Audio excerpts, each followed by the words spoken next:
Oliveville always had a somber air, especially during the fall when the leaves fell and the cold wind blew through the deserted streets. I grew up hearing stories about the abandoned Victorian mansion on the hill. They said it had been there for decades, silently watching the town, full of secrets and shadows. The townspeople told scary stories about the house. Some said they heard screams coming from inside, even when no one was there. Others spoke of people who disappeared after venturing into its depths. I never really believed these stories, thinking they were just legends to scare children.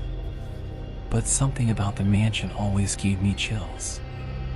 My friends Tom, Sarah, Jake, and I decided that on Halloween night, we would finally uncover the mansion's mysteries. The idea came up after a few beers, while we shared our own theories about what was inside. Tom, always the skeptic, thought we'd find nothing but an old, ruined house. Sarah, who loved the supernatural, was excited about the idea of seeing ghosts. Jake, on the other hand, just wanted a good story to tell.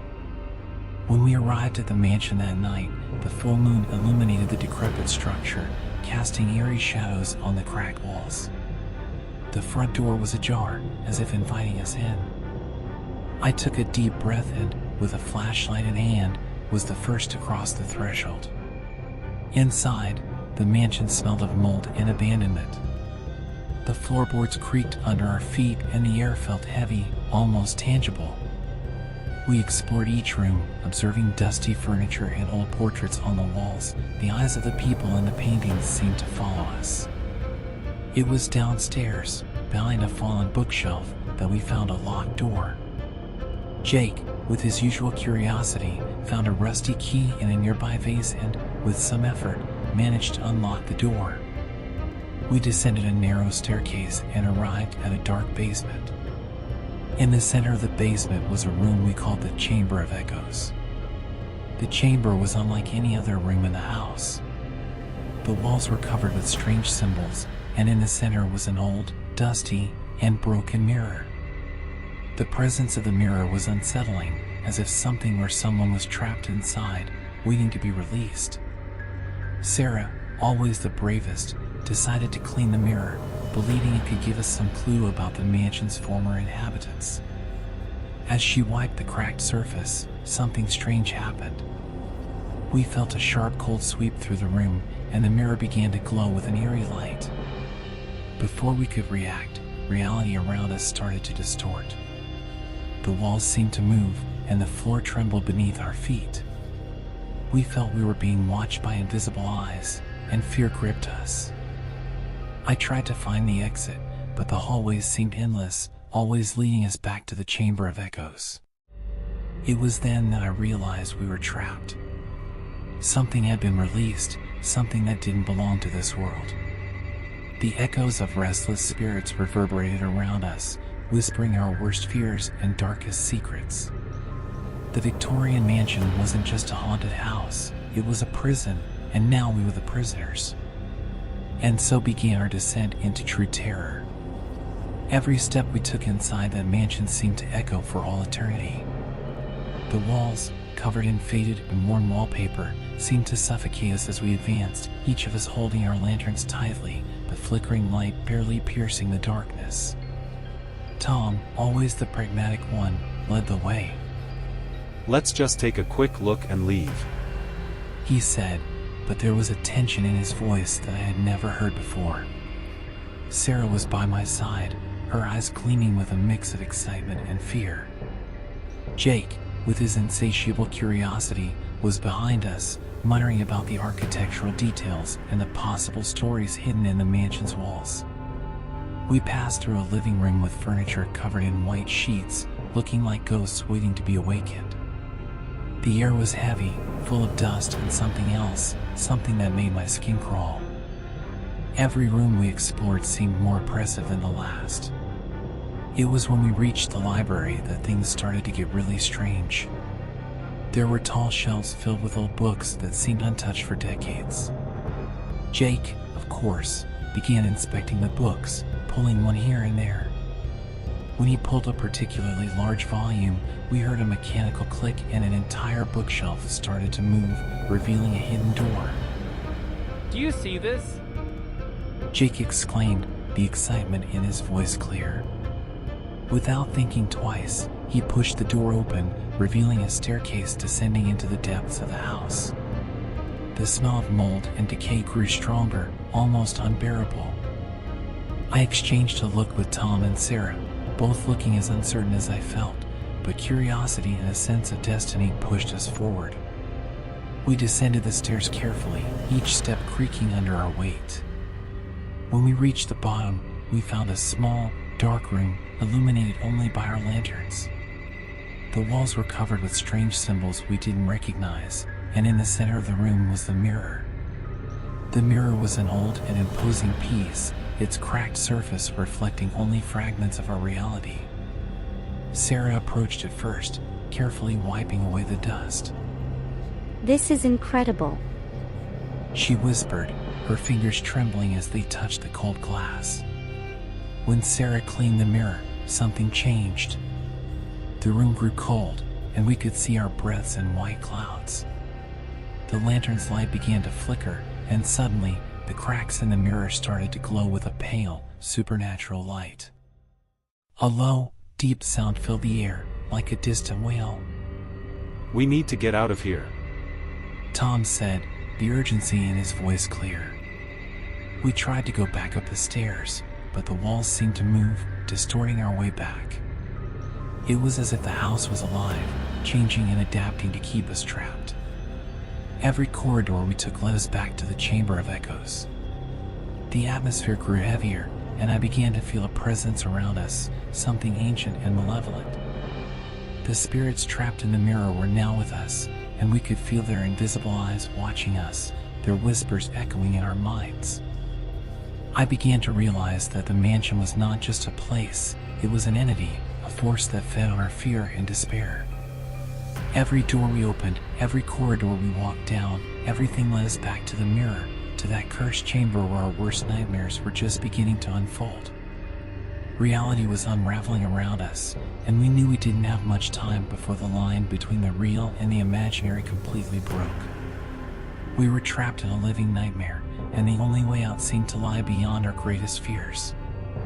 And so, in the darkness of the Victorian mansion, we began to understand the true nature of the terror that awaited us. The cold inside the Chamber of Echoes was almost unbearable. The faint light from our lanterns flickered, casting grotesque shadows on the walls covered with strange symbols. The feeling of being watched was inescapable, as if invisible eyes followed our every move. We need to get out of here, Tom said again, but this time there was panic in his voice. Sarah stood still, her fingers still touching the mirror, her eyes wide with fear. Jake, meanwhile, was trying to understand the symbols on the walls, mumbling something about ancient imprisonment rituals. "Did you hear that?" I asked, my voice trembling. A low, sinister sound filled the air, a rising murmur that seemed to come from everywhere and nowhere at once. The spirits we had freed were beginning to manifest. Suddenly, I felt something cold touch my skin. I turned quickly, but there was nothing there. Sarah let out a muffled scream, backing away from the mirror with wide eyes. I saw someone in the mirror," she whispered, her voice laden with terror. The light in the cracks of the mirror shone more intensely, and the murmur turned into distinct whispers. Words in a language we didn't recognize, but instinctively knew were ancient and dangerous. The walls seemed to pulse, as if the mansion itself was breathing. Jake approached Sarah, trying to calm her. We need to stay calm. If we panic, they'll win. He said, but his own voice betrayed the growing fear. Tom, always the most rational, was trying to find an exit, but the corridors kept distorting and changing shape. That was when I realized we were trapped in an endless cycle. The mansion, or whatever it was manipulating us, feeding our despair. Every door we opened, every corridor we walked down, led us back to the Chamber of Echoes. It was as if we were walking in circles inside a nightmare. The manifestations began to intensify.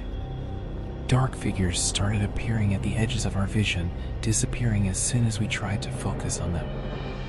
The sound of invisible footsteps echoed through the corridors, accompanying our own. And the whispers, always the whispers, telling stories of pain, suffering, and regret. We have to do something. Tom said, his voice desperate. If we stay still, they'll get us. I agreed, but the question was, what could we do? We were trapped in a supernatural trap, and every passing second seemed to pull us deeper into the abyss. It was then that Sarah had an idea. What if we try to understand what they want? Maybe there's a way to appease them. She suggested, looking at the symbols on the walls. Jake, always the scholar, agreed. These symbols, they look like some kind of imprisonment ritual. Maybe we can reverse the process. With this fragile hope, we began to study the symbols, trying to decipher what they meant. But time was against us. The line between reality and illusion was rapidly dissolving, and the spirits were becoming more aggressive. As we tried to understand the symbols, the manifestations became physical. Objects began to move on their own, and an invisible force pushed and pulled us. We could feel the cold touch of the spirits, their skeletal fingers trying to drag us into the mirror. It was a race against time and the growing terror. We felt we were on the brink of madness, and the mansion seemed to feed on our anguish. The words of the whispers became clearer, and we could hear our own names being called by voices we didn't recognize. In the midst of this chaos, Sarah found something in the symbols. "I think I've got it," she shouted, but before she could explain, a deafening scream filled the room, and the mirror shone with a blinding light. And then, everything went dark. We were at the mercy of the echoes of the past, and the true horror of the Chamber of Echoes was just beginning to reveal itself. When I regained consciousness, the darkness still enveloped me like an oppressive shroud. I could hear Tom, Sarah, and Jake slavered breathing around me, but I couldn't see anything. My heart was pounding wildly, and the air felt dense and heavy, making it hard to breathe. "Is everyone all right?" My voice sounded strange in the darkness, echoing back to me in a distorted manner. I think so. Tom replied, trying to stay calm. But where are we? In the same damn chamber, we're trapped here. Said Jake, his voice heavy with frustration. That's when I started hearing the whispers again. They seemed closer, more insistent. I could feel the terror growing inside me.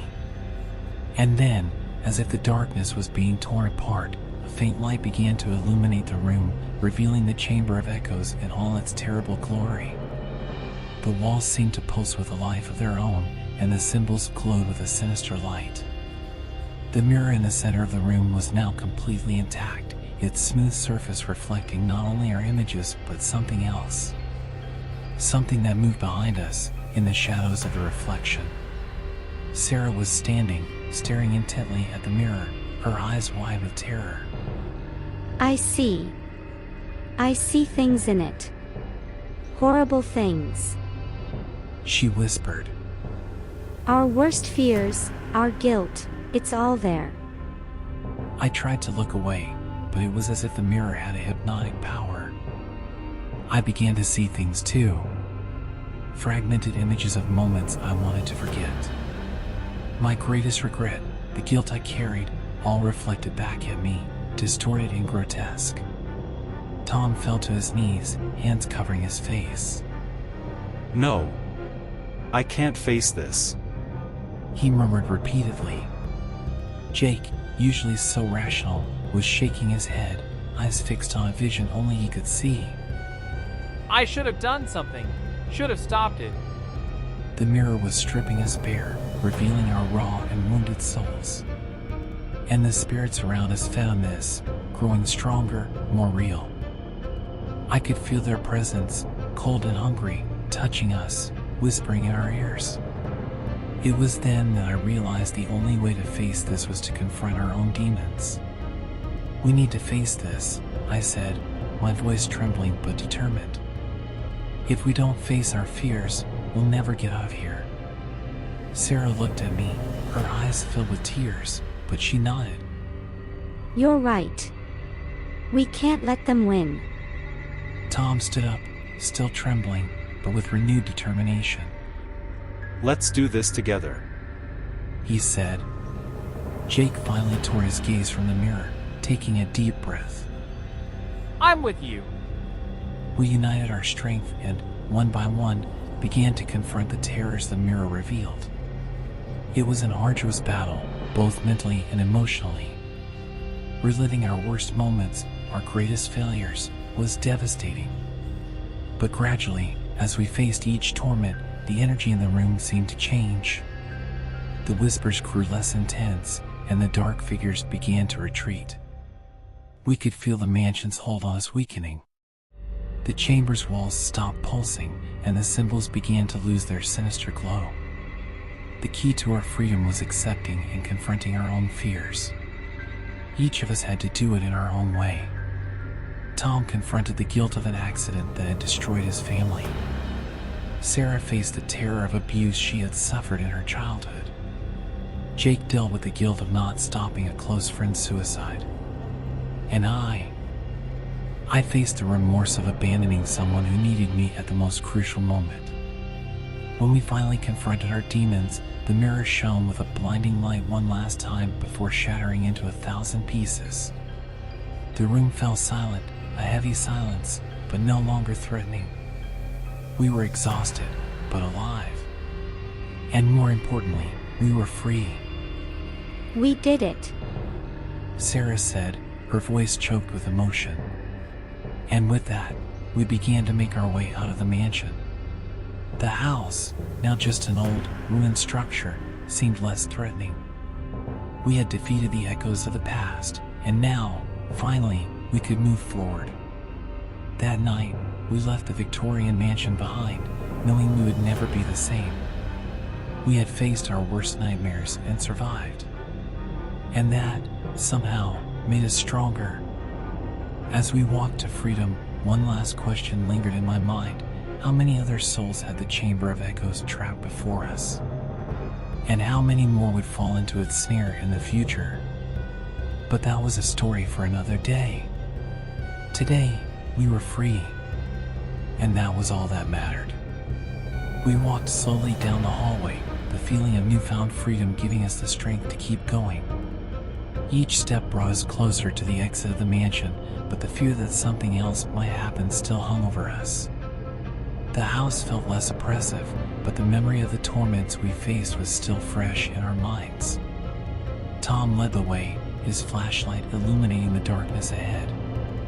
Jake was right behind him, supported by Sarah, who helped him walk. I was at the end of the line, constantly looking back, expecting something to try to stop us. But the mansion remained silent, as if it were finally at peace. We reached the main hall, and the front door was open, allowing the moonlight to illuminate the aged wooden floor. The cool night breeze was a welcome relief after the heavy, oppressive air of the mansion. I quickened my pace, eager to feel the fresh air on my face.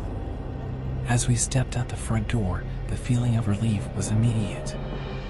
We took deep breaths, savoring the freedom we had earned. I looked back one last time, observing the Victorian mansion in the moonlight. The house seemed less threatening now, but there was still a sense of sadness and loss in its walls. "Finally, we're out," said Tom, his face lit up by a tired smile. We began to walk down the hill towards the town, our steps lighter with each meter we moved away from the mansion. But even as we left the house behind, I couldn't help but feel that part of us was still trapped there, in the memories and horrors we faced. A few days later, we gathered the courage to tell our story. We went to the police and reported everything that had happened. The authorities were skeptical, but they couldn't ignore our physical and emotional condition. They investigated the mansion, and although they found nothing concrete, our word spread through the town, turning into a warning for the curious. Life slowly returned to normal, but nothing would ever really be the same for us. We carried the invisible scars of our experience, and each of us found a way to cope with them. Tom immersed himself in work, trying to forget. Sarah sought therapy to deal with past traumas. Jake, always the most curious, started researching paranormal phenomena, trying to find answers to what we had experienced. As for me, I decided to write our story, hoping that others might learn from our mistakes.